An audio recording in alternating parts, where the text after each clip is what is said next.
Coming up this week on Trendz Travel. The Northwest is full with hidden gems, and this time we visited a cheese farm.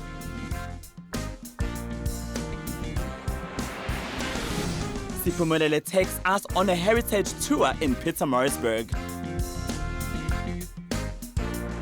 But first, let's find out what are the trends to look out for this year. 2021 was not a bad year after all compared to the year 2020, where most countries, if not all, introduced hard lockdown regulations to reduce the spread of COVID-19. Looking back at the year 2020 and 2021, not much happened in the fashion industry, with most fashion shows banned from showcasing in front of the audience. Most fashion designers, however, resorted to virtually screening their collections to promote their brands. In 2020 and 2021, we saw most fashion designers going for a more laid-back and relaxed look since people were working from home. But what's in store for the fashion industry this year? Well, in terms of fashion, recently Pantone named their color of the year, really, and they call it Very Perry, and it has nothing to do with Peri Peri actually. It's a shade of Para-Wiggle blue with violet red undertones. So it's called the color of creativity. So it's a very creative color. We're going to be seeing a lot of it. In terms of fashion, a lot of young designers coming out. It's the year of African luxury, really. Rich Munisi, Teba Magugu, Ladume have paved the way. The music genre that took the country by storm last year and in 2020 was Amapiano, made popular by the use of a drum to create that upbeat sound. But will Amapiano still fill the dance floors? Well, in terms of music, Amapiano is not going anywhere anytime soon. It's a very flexible space, especially for young people. So young and upcoming artists can come in and take over the space. So look at someone like Chico, who got very popular over the festive season with Ngao Tempela. He came out of nowhere. He can actually build his career, and it's an exciting name to watch. You have also someone like Young Stana, who did songs like Wopa. That's another exciting artist to watch. But there is also a young, exciting artist who is a female artist. Her name is DJ Flo. She came out of nowhere to win Ukozi FM's Summer Song of the Year. A lot of people. She created a lot of upset because people expecting maybe a more popular song like Zex Bantini's Osama to win. So that's another name to watch. In the arts, South African actresses Nomzamo Mbatha and Thuso Mpedu took center stage on the screens, both starring in international films. Local artist Nelson Mankamo also showcased internationally. An exciting movie to look out for is a movie called The Woman King by Viola Davis. It stars our own Thuso Mpedu. Is currently undergoing principal photography. It's shooting right here in South Africa, I think in Cape Town. They were training a lot in December, so I think they are looking at September to release it. But what's even more exciting about that movie is that the Lion King Lewu M is the music composer and producer for that movie. SA welcomed 2020 with less restrictions. Travelers can now travel overseas, this after some European countries removed South Africa from the red travel list. Local tourism, which was the hardest hit during the hard lockdown, is starting to pick up. I think in terms of travel, it's the most unpredictable space because of the travel restrictions. You look at what's happening, for example, in the chaos that's happening with Omicron or COVID or pandemic or whatever variant it is in America right now. A lot of their TV shows have shut down. A lot of they are back into that serious lockdown like we were in December. So travel is very unpredictable. But the staycations are still very much popular. So you can really go to Cape Town, as we saw in December. Everyone was in Cape Town. It's offering you that wonderful resort feeling. You can go to Mpumalanga. You can go on a safari. So that's really, travel will actually be very local. 2022 promises to be a better year, and the world continues to look at Africa for talent and creative inspiration.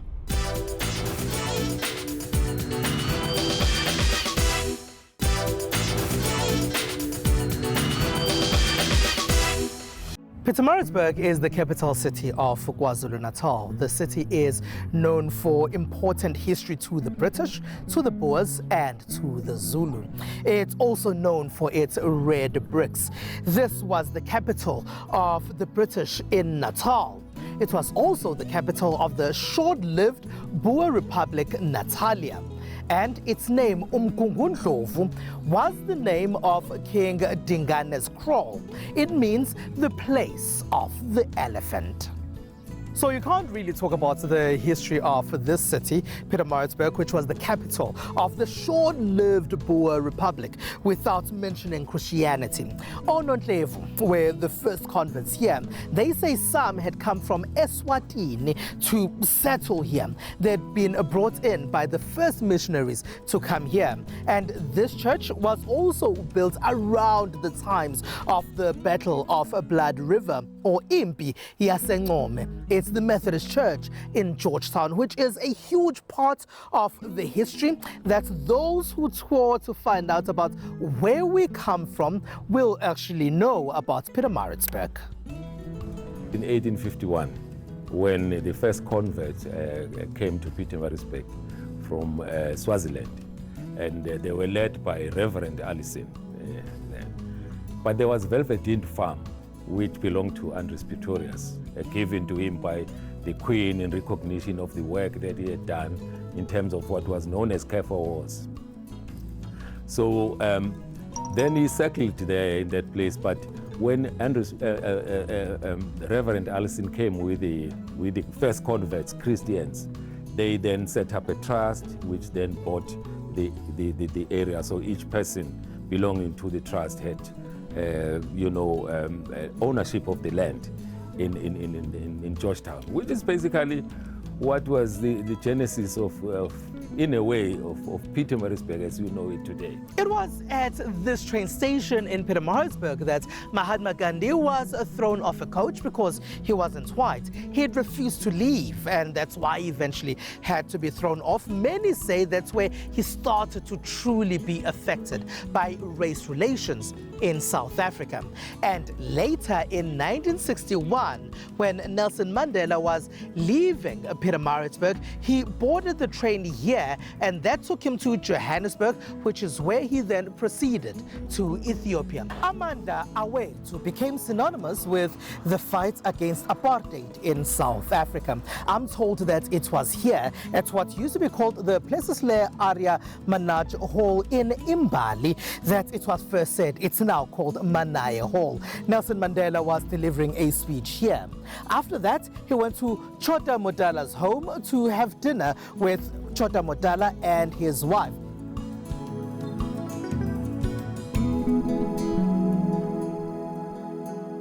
Yeah, indawo lena rich ku history ngezomlando. Kunenkosi lana uNsikayezwe Zondi, inkosi la Duma. Ngaphezulu konke nje nakukhona iroute ekuthiwa iMandela Marathon route le esuka laphana eMbali la uMandela abamba khona meeting ogcina. Wasakhuphuka ngalo mgwaqo lo uthiwa uCaluza road. Wazodlula ke until azafika phana kuMandela capture site la abanja khona. Yonke ke iminyaka kuneMandela Marathon edlula khona la. So sizama ukwakha leyo nto leyo ukuthi at least abantu bathole ihistory yendawo together nokuthi uma usuka lana uma Mandela capture site kuseduzana lapho, it's only 10 minutes usofikile.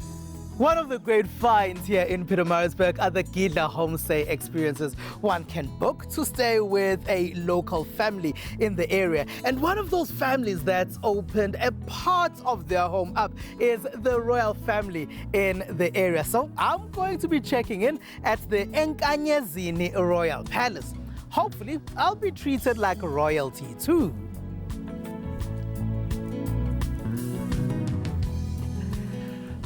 Kunjani? Ngiyaphila. Ngiyabonga. Lathi sengakhona impela.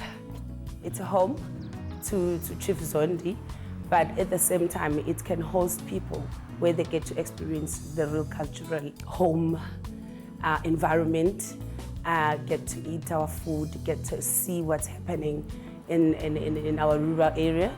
They get to see actually what's happening that other people do not see in the townships. And basically it's all about exchanging culture for someone or for some people that come and sleep who do not know exactly what's happening in our culture. Yeah, I think that's the experience.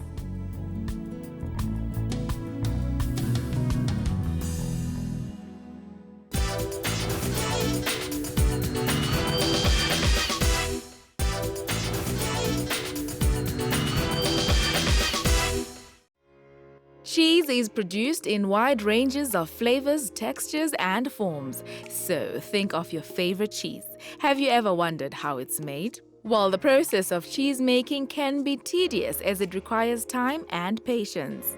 In the olden days, a lot of households would make their own cheese, but in our fast-paced world, we simply don't have time. We visited a cheese farm in the northwest where they pride themselves in making authentic Dutch Gouda, and they still believe in making cheese the old way. So they showed us how. The milk that we have comes from Jersey cows. They're a small brown cow, but the Jersey cow's butter fat is higher, which is optimum, which is what we want for making cheese, high butter fat. 90% of milk is water, okay? Just like 76% of the human body. Then we've got the other important ingredients. Those are our solids. I have to extract all the solids out of my milk from the liquids. That's the basic process of making cheese. That's how you start. We've got our milk sugar, we've got butter fat, we've got protein, we've got, the other word for the milk sugar was lactose, and we've got a small group of vitamins and minerals, of which the most important one to mention is calcium, and calcium makes your bones strong. So that's also very crucial. That's why we drink milk, is for strong bones. 10 liters of milk, imagine 10 liters of milk, 5 2-liter Cokes can make this block of cheese. So it takes a lot of milk to make very little cheese. That's why if sometimes you look at the price of cheese and you don't quite understand it, now you know why. It takes a whole lot of milk to make cheese. 7 o'clock I load it up there, I bring my 900 of liters back to the farm, and it goes into the pasteurizer. So what does my pasteurizer do? Basically it's 6 household geysers, 3 kilowatt. It equivalates to 18 kilowatt, and that machine's job is to raise the temperature of the milk from 70 degrees to 70 degrees, back down to 7 degrees, all within 3 minutes. Then I go do a funny thing. Remember I said the milk comes out at 77 degrees again. Then I go and I raise the temperature in my milk vat, a big 1,000-liter open tank. I raise the temperature back up to 30 degrees. Why do I do that? Because now I'm going to add bacteria to the milk again. I've just killed all the bacteria and now I'm adding bacteria. Luckily, this is a very specific bacteria. If I add it to the milk, what does it do? It exchanges lactose, which is milk sugar, into lactic acid. So what does this bacteria basically what it does is it onsets the aging process. That is why a young 1-month-old Gouda will taste sweet and soft, and a very old 1-year-old Gouda will taste a bit more salty and strong. Now we go and we add a rennet or a rennet. So to explain rennet and rennet to you, I have to go back into history and just talk to you about how the concept of cheese may have come about. What they realized is that mammals, us included, have an enzyme in our stomach. If we drink milk, what does our body do? It says solids this way and liquids that way. Same thing with cows, goats and sheep. So they realized this, and unfortunately they slaughtered baby calves, they scraped the stomach linings and they put it in a bottle like this, and it gives us rennet. This is an enzyme in our stomachs, in mammal stomachs. What happens when I take this? I add a little bit of it to the milk and it starts to solidify like jelly or like yogurt, okay? Luckily nowadays, there's such a thing as biology, and biologists realize that fig leaves do exactly the same thing. So it's not just fig leaves, but the main component in this little tub here is fig leaves, and it's a vegetarian product. So that means that our cheese now is vegetarian because no animal byproducts except for milk was used to make the cheese. Okay, so what happened? I add the rennet or the rennet. Half an hour later, what has happened to our curd? Look there. Wow. Okay, This is just yogurt of so, yeah. If we took our shirt or a cheesecloth, we scooped up the curd and we put it in a plastic tub and we leave it there for an hour, we've got our first cheese. Can anybody tell me what cheese that would be? Cottage cheese, okay? It's a tub, it's very soft and almost yogurt-like, and to me pretty tasteless without herbs, okay? So that's because it's still a lot like milk. There's not a lot of lactose to lactic acid change. So the first one is cottage cheese. If I creamed off some milk and I added that cream to the cottage cheese, then I'm making cream cheese. So this is cheese that's made very quickly, early on in the process. But we want to go on to the next step, so we want to harden our curd. We don't want to leave our curd soft and squishy like this. We want to dry it. We want to make it more rubbery so that we can make a hard cheese. How do we do that? It's called the washing process. Remember I said the curd likes, my bacteria likes 30 degrees. Now I drain out all the way, we add hot water, raising the temperature to 32 degrees. That little raise in temperature now starts to dry the curd, just like millipap. The more you stir, the more steam goes out, the drier your millipap's going to become. Same concept, except it's called washing the curd. 32 degrees, we drain out the way and we raise the temperature one more time to 34 degrees. So we wash our curds twice. After the second wash, we've got a very crumbly, hard block of curd that we're going to work with. If I was making the bad cheese from England, cheddar, then I would be adding salt now to the curd after the wash. I'd scoop it up into a frame and we're starting to make a hard block of cheddar, the salt already in the curd. If I didn't do that, I scooped up the curd, I put it in a frame. This half kilogram block of cheese would take 2 to 3 hours to press, and this big block of cheese would take almost a whole day to press. At the end of the day, I take it out of the press, and then we put it in a salt bath or a pickling bath, a picklebat, and it just floats there in the salt. So honestly, that's the only difference, and the most important thing is the country they come from, the good one and the bad one. So head on over to Van Gaalen and pick your favorite. And that's how we wrap up this week's show. It's at Trendz on SABC, both Twitter and Instagram. #MaskUp, #StaySafe.